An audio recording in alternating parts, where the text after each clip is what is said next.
আমি পূর্বে মানুষের মন নিয়ে অনেক ভিডিও লঞ্চ করেছি। মানুষের মনের সঙ্গে মানুষের শরীরের একটা সক্রিয় সম্পর্ক আছে। কি সেই সম্পর্ক? আমি আজকে একটা বিশেষ শব্দের কথা বলছি, সেটা হলো ওম ধ্বনি। ওম ধ্বনি প্রতিটি মন্ত্রের আগে ধ্বনিত হয়। এটা একটা সক্রিয় তেজস্ক্রিয় ধ্বনি, যার দ্বারা আমাদের মন ঠিক থাকবে, শরীর ঠিক থাকবে। তাই আমার বিনীত অনুরোধ, প্রতিটি মানুষ এই ওম ধ্বনি পাঠ করুন। তাহলে কোনো ওষুধই আর আপনাদের প্রয়োজন হবে না। ডাক্তাররা যে কথাটি বলেন সেটা হলো মেডিটেশন। মেডিটেশনটা তো একটা অংশ।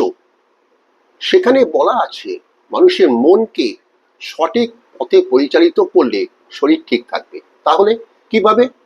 ওম ধ্বনি, প্রার্থনা, এর দ্বারা শরীর ও মন সম্মিলিতভাবে ঠিক থাকবে। আমাদের শরীরের মধ্যে ওম ধ্বনির দ্বারা একটা সক্রিয় সত্তা অনুভূত হয়। তাই মানুষ একটা সঠিক পথের ইঙ্গিত পাবে এই ওম ধ্বনির মাধ্যমে। তাই ওম ধ্বনি ধ্বনিত হোক দিকে দিকে, এইটাই আমার অনুরোধ। নমস্কার।